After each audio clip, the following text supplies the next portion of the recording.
Hey everybody, it's Tim Michael from TimMichaelArts.com, and welcome to another one of my YouTube videos. So you really seem to like Toothless. I'm really glad that you did. Tons of likes within just a couple days of being uploaded. Thank you so much. Lots of views. Really appreciate it, guys. If you haven't seen that video yet, you can go ahead and take a look at that in my previous videos. You can check it out on my channel. But I figured I'd go ahead and stick with the dragons and run with another one, and this one is going to be Astrid's dragon, also known as Stormfly. I really hope that you enjoy it. It was really fun to kind of think about how to design Stormfly. What would make Stormfly look like Stormfly? And I thought of a couple things. I obviously thought of the blue kind of teal kind of colors that are on Stormfly. I thought of the great looking horns on there that also had this really great looking orange to tan kind of look as they went through. Made them look almost translucent, very cool. And I also thought of, for some reason, of a flamethrower. Not sure how that played out. I thought it was fun to draw it in there. It was all really cool. I'm not very good at drawing objects. I'm usually better at drawing people. So the flamethrower didn't turn out as great as I would like, but everything else turned out really cool. I'm really pleased with everything else. I did a bunch of things differently in this video. Put in a whole bunch of really cool glow gradients. And I got a special surprise for you guys. At the end of this speed paint, in about 5 minutes, you guys are going to get to see a quick tutorial of how to use a feature of Manga Studio. And I call it a layer attribute. Every time you make a layer, there is a way to change what that layer's settings do. You can change it to be normal. There's tons of settings, but normal, multiply, overlay, and there's one called add glow. If you haven't messed with this thing yet, you really should. It is serious stuff. So, as soon as we get done with this, we're going to go ahead and move into Manga Studio Live, and I'm going to go ahead and show you guys how to use this feature. It is really, really cool. It'll only take a few minutes, and I hope that you guys enjoy it and learn from it. This is probably good for all Manga Studio programs. I'm using Manga Studio EX5. So you'll see that in a few minutes. Just so you know, guys, I hope that you don't mind my crazy voice. I've been a little sick, well, kind of really sick, literally like getting over 3 fevers a night for the past couple nights. It has not been fun. I got my big nice cup of hot chocolate here, so I'm ready to rock and roll. I've done a whole bunch of takes of this video alone, and I've been sucking this down, trying to keep my voice as warm and neutral as possible, because halfway through I was going, hey everybody, welcome to Tim Michael Arts, and it just didn't sound right. So I figured I'd go ahead and enjoy my hot cocoa, and then we'd go ahead and keep shooting the video. So I hope that you're enjoying the progress of this so far. I did things a lot differently than I usually do. And one of the things that I started off with was a really cool background, which kind of really helped me kind of feel out this whole flamethrower setting. Just airbrushed in a couple different colors that I liked and really had a cool feel that I was going, okay, I like it. And then I started building my stuff off of that. I think it's really important to sketch with a color that isn't black when you're doing your first pre-sketches, just so it kind of gives you a chance to kind of feel loose and just kind of come up with something unique. And then from there you go in with your inks, at least I do, inks to flat tones to hard shadows, then to gradients, and hopefully then you have a done piece. And then, of course, you can add in your effects, which we will talk about here in just a moment. Just to let you guys know, if you want to learn a little bit more about the behind the scenes of everything you're seeing here, my life in general, I have 2 podcasts. Artisan Central Podcast is a podcast that I usually try to put out on Saturdays. It doesn't always happen, and honestly haven't done it in a few weeks. That's because I love to interview other artists and other people who are in the entertainment business. Got a bunch of people lined up for interviews, just haven't gotten to those yet. It's something that used to be a once-a-week thing, but it's not that so much anymore. But when new stuff comes out, you're going to see it on Artisan Central Podcast. But there's another podcast that goes hand in hand with the Artisan Central Podcast, which is my absolute favorite. I do it once a week, usually comes out on Thursdays, and it's called Behind the Easel. You know how everyone on YouTube seems to have this video or anything like that of themselves, a vlog, if you will, just a behind-the-scenes look of their lives? It takes a lot to make one of those, and since I have a full-time job during the day, and then I come home at night, spend time with my wife, and then I make these videos, I don't have as much time. So what I do is I use my commute to and from work to make a audio vlog, if you will, which is just me recording and talking about myself. And it's a lot of fun to do. And if you guys want to listen in on that, I would love it. A lot of you guys already like it, as far as I can tell. A lot of you guys listen to it, and I get a lot of great comments back, and I greatly appreciate everyone who listens to it. And a lot of my patrons seem to enjoy it. So thank you very much, everybody who's already a part of it. But if you haven't listened to it yet, go to artisancentralpodcast.com, and there, I'll put the links in the description, of course. Go in there, and you can find all the different ways to listen to it. You can find it on iTunes. You can find it on Stitcher. You can find it all over the place. And it's a really fun podcast to listen to. It's my way of communicating with you guys. I feel like I'm talking on a cell phone to you guys, just updating you about how my day's going, what I'm thinking about, you know. And to let you guys know, once we get up to $50 in subscribers on patreon.com, then I'm going to actually be making 2 of those episodes a week instead of just 1. So I hope that you guys enjoy that. I'm trying to send more people over there. I realize I don't tell you guys about that enough. No one even has a clue in the past however many videos, because I've never mentioned it. Anyway, I hope that you like this. Let's go ahead and get into the second part of this video, which is the quick tutorial talking about how to work with the Add Glow.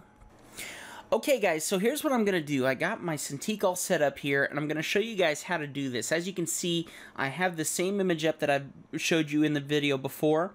And I'm not going to show you this, but what we're going to do is we're going to hop into a new page, and I'm just going to show you a couple different little things that make this Add Glow feature so cool.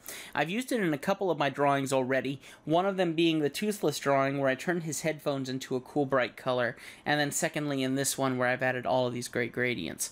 I'm going to show you these techniques. They're really cool, and they're a lot of fun to use.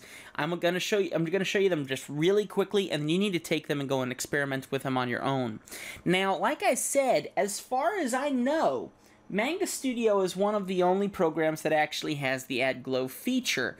I'm sure there's lots of ways to recreate that. I think one way you can do that is by going into, if you're in Photoshop or if you're in other programs, you can use a burn tool, or burn tool is one option, and then another one is called a dodge tool.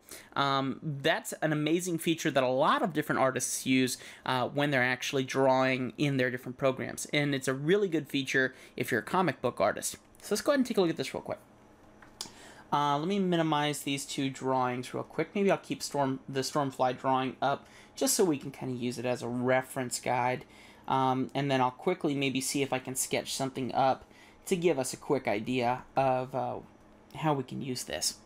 I find it's really great when it comes to lighting scenarios, just to kind of get that feeling of obviously a glow coming off of some face or another like that. I think the fun, easy way to do this is just to go ahead and create a quick stick figure kind of sketch, if you will. I actually used to have a set of stick figures, and they used to be called the branches. And the branches were based off of a Bible verse called, "The branches, John 15:5. I am the vine, you are the branches." And they were just a fun little stick figure character that I created, and honestly, I haven't drawn them in years. So I'm just going to go ahead and quickly bring in this character. And yeah, I'm drawing it exactly like I drew it 20 years ago, which is terrible. I at that time, okay, maybe not 20 years ago. I'm trying to remember how old I was back then. I wasn't that old at all. And, man, things haven't changed much, apparently, in my drawing skills from back then to now. But I drew him with, like, a super long belt and humongous baggy jeans, because back then I used to wear humongous baggy jeans. Can you see me wearing humongous baggy jeans? I really can't. Apparently I got away with it for a little bit, but my mom continued to call me the windmill when I walked through the kitchen after she got done sweeping. So anyway, here we go. It's a quick little sketch. I'm going to go ahead and drop my opacity on that and quickly just fill in a color tone. The reason why I'm just trying to knock this in so quickly is so we actually can really get down to the quick nitty-gritty here of working with these gradients. That was a terrible way of doing that. Let me quickly try this again. I could ink it in really quick, but like I said, I'm just kind of trying to keep it brief for you guys to see. We'll just use the face for now. Might help if I put that on a separate layer. Yeah, great tutorial so far, right guys? Yeah. Okay. So I'm just going to quickly fill in that face. I'll drop it beneath. That way we just kind of have a quick feel. Okay, so I'm also going to go ahead and change my background to an off gray, which may cover up the sketch, and if that's the case, oh, that's perfect. Okay, so the really cool thing that you can do with these things, and what I like to do is I like to add shading, so I will quickly grab my red. This is the technique that you guys see me use all the time, and all I need to do is just draw in wherever my shadow is going to be on the face, and then what I'll do is I'll just drop the opacity and change that to multiply. This right here is where all of your attributes are. That's what I personally call them. They don't have to be called that. They're probably called something different, properties or whatever. But you can see that there is a long list of different options, and each one of them, as you can see, does something different. I'm trying to show you guys here, so keep an eye out. Here's color burn, linear burn, subtract, lighten, screen, color dodge. Some of them affect things more than others do. Glow dodge. I'm going to skip over the add and add glow because I'm going to be talking about that add glow, but you can just see there's a whole bunch of different things that you can do with these. And what I like to do is I like to use multiply and then just drop the opacity, and you can see that it puts this really cool looking, just quick gradient on the side of the, quick hard shadow on the side of the face, which I think just looks awesome. Let me quickly just do some quick cleanup here on the side of the face. That way we aren't confused by some of these lines. Okay, I'm not too picky there. Alright, so now let's go ahead and talk about this feature. We're in a darker room, but let's say we have a light source coming from a certain direction. Let's say we have a light source coming maybe from up here, okay? Let me go ahead and make a new layer so that you guys can see this blinding bright light directing itself down on the face like this. What we can go ahead and do is we can change this layer to an add glow. And then when I go in, I prefer to use an airbrush in this feature, and I airbrush in over the face. Look what it does to my inking, to the color itself. It affects all the colors below it. So all the layers that are below it is what it affects. So as you can see, I have my shadow and I have my skin tone below it. So anything that I affect with this, it's going to affect. If I put it above my sketch layer, it's also going to affect the lines of the sketch layer. I like keeping things beneath my inks for the most part, except if I'm doing highlights. You can see that it just adds this really cool looking glow. I'm going to drop my brush density on this, which is going to just drop my opacity a bit. And then I'm going to go ahead and go for a couple passes in here, just to kind of make this real quick. Alright, this is painting in the normal yellow. It switched my layer back from the add glow to the normal, so I'm just going to go back here and hit add glow. You can see it just has this really cool feature. One thing that's important to know is that if you have the right lighting in a certain extent, it's really hard to see with the video that I have set up now, and excuse me while I'm looking at my secondary screen so I can see what I'm showing you guys in my video, but what you're supposed to have, if you look right here, if I can get my face in the right position, you can see right here that this side of the face is pretty well lit and rather sweaty. But if you look right here, you can see this triangle shape. One right there, and then it kind of circles around right down here because of the darkness right there of that eyelid. 1, 2, 3. If you get your lighting correct, and it really should be even tighter than this, it should be a little tiny triangle right here, here, here. And it should just be right there. If you do that correctly, that's because the nose, in proper lighting, if you're in a shot that's supposed to be lit properly, the nose is supposed to cast a line right across your laugh line right here. This laugh line. It's supposed to cast that across here. Then the top is going to, the eye and everything else, all this right here, all this dark shadow is going to be casting shadow along here and across the eye. And then you're going to also have shadow if you have this light turned off over here, which I'll turn this off so you can see. Okay, you can see how dark this side of my face gets into the image. The whole goal is just to create this triangle effect. And then what I do is I turn my other light back on, which is my fill light, which fills up that extra space. Same idea here. So if I have this light coming across this side of my face, what I want to do is keep that in mind as I'm working with this. I can airbrush in this really heavy tone coming across here. And let's pretend he has a nose. He obviously doesn't, but let's pretend he has a nose. Then what I would do is I would go ahead and just pretend to draw in a little triangle here. Now you can see I've actually already done that. Look at the drawing that I've done of the Stormfly. And you can see that I've actually given her a bit of that triangle where it comes down from the nose, down past the mouth, and then it goes back up the side of the face, and then it goes under the eye a little bit. And you can see it right there. So that's all part of this. But take a look at how cool this gradient looks. And if I make this really big and thick, and I just go over this really gently, it looks really, really, really cool. Now the thing is, you can do so much more to this than just use yellows. You can use any colors you want. So let's say that your light that's coming up from the top and working its way down, let's say it's maybe a blue tone. Maybe you have a halogen light, and I can do this really quick. I have a large LED light right here on the side of my screen, which I wasn't going to use for anything, but this is actually going to work out pretty well. I'll turn this on here, and you can see that it's going to apply a very light, blinding blue light on the side of my face. Let's go ahead and see what happens if I switch to a blue. I'm going to use a bright blue. And let's go ahead and try and use this across the face and see what happens. Isn't that cool? Kind of the same deal. Adds that same form of light across the face. And it works very, very well. Now the goal, like we said, is to remember that you're basically adding a bunch of saturation to these things. That's what this thing does. It takes the layers below and it makes the saturation bigger and better, and it makes it more bold. This is a technique that you see people use all the time in comics, and especially if they're doing stuff like lassoing and gradient. Lasso and gradienting. And so what they'll do is they will select the lassoed area, and then they'll gradient inside it to make it look gradiented in that certain area. There's lots of artists who are amazing at it, and something I haven't practiced a lot because it's not part of my technique usually, but there are lots of cool techniques, and this is one way to do it in Manga Studio. Now, of course, there are also brushes in Manga Studio that allow you to have those same features. Even the brushes over here on this side have all these same layer attributes and more built in just to the brushes. So if you don't want to affect the whole layer, you can create just a brush to do the feature, which is really, really cool. There's tons of things that you can do in many different programs. Manga Studio can do it, Photoshop can do it. They're all rather intense, and there's lots of different ways that you can go about this.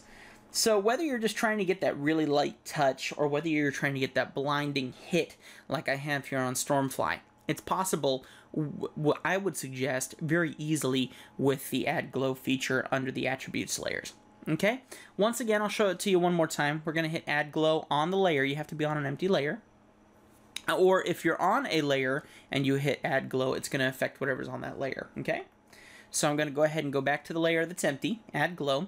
Now, I do want to kind of keep everything within the face here. So I'm going to go ahead and select the face, right-click, and I'm going to say Selection from Layer, Create Selection. Puts a circle around everything that was in that layer that I selected. And go back up to layer 5, come down here to the bottom, I'm going to hit my mask layer. It's going to create a mask, so I only affect that area there.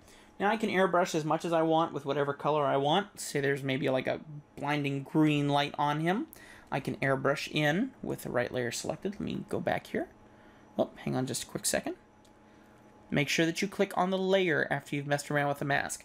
And once you have that, then you can go back in here and you can add in whatever you want. Look at that. So that has a little bit more of a green hue to it. You can change the hue if you want. Go more yellow. We can do maybe not yellow. Maybe we can go a bit more red. Let me go ahead and put my mask back on because I keep hitting my back button too much. Here's red. And you can see that it really affects the darks. Look at how that does. Like I said, it's finding saturation. So even in the shadows, it's going to find that saturation to make it pop, which is kind of cool. Look at how it does that. It's finding a way to find even those shadows and just poof, make them blow out, which works really, really well. Try it on some of your stuff sometime. If you feel like maybe things are looking a little bit too bland, maybe too dark, or especially a little bit too, oh, there's a word that's in my mind, just too, it's not a word, but gets the point across, right? Try and use this technique and see if maybe that'll help lighten things up a little bit, give it a little bit more of that feature you're looking for. Okay? This was supposed to be quick, but I'm 13 minutes in. If you enjoy this format, let me know. This took a little bit more time to make, and like I said, I'm trying to make more professional videos for you guys, but here's what I need from you guys, okay? It takes a lot of work to make these videos. It is probably going on 1 o'clock in the morning right now. I'm supposed to be in bed because I got work first thing in the morning at like 6 a.m. So I need your help. If you want to see more videos, I need you guys to help me out. If you can go to patreon.com/TimMichaelArts and consider becoming a patron, that would mean a lot to me. All the descriptions, information are in the description below. There's links all over this video. I make sure to put them all over the place so that way you really don't miss it. So check it out. I'm not going to give you too much information here. I just would greatly appreciate it if you consider stopping by my Patreon page and consider supporting me. Every amount of support is amazing. I love you guys for it, and there's a lot of cool rewards that you guys can have because you support. So just keep that in mind. And I hope that you enjoyed this video. So, hey, God bless you guys. I love you, and I'll see you next time right here on Tim Michael Arts here on YouTube. Go into the comment box below. Let me know who you think I should draw next. And hit the like button. Share it with your friends. You know you got a bunch of them who might enjoy this. And then, of course, hit that subscribe button if you haven't subscribed yet, okay? All right, God bless you guys. See you next time.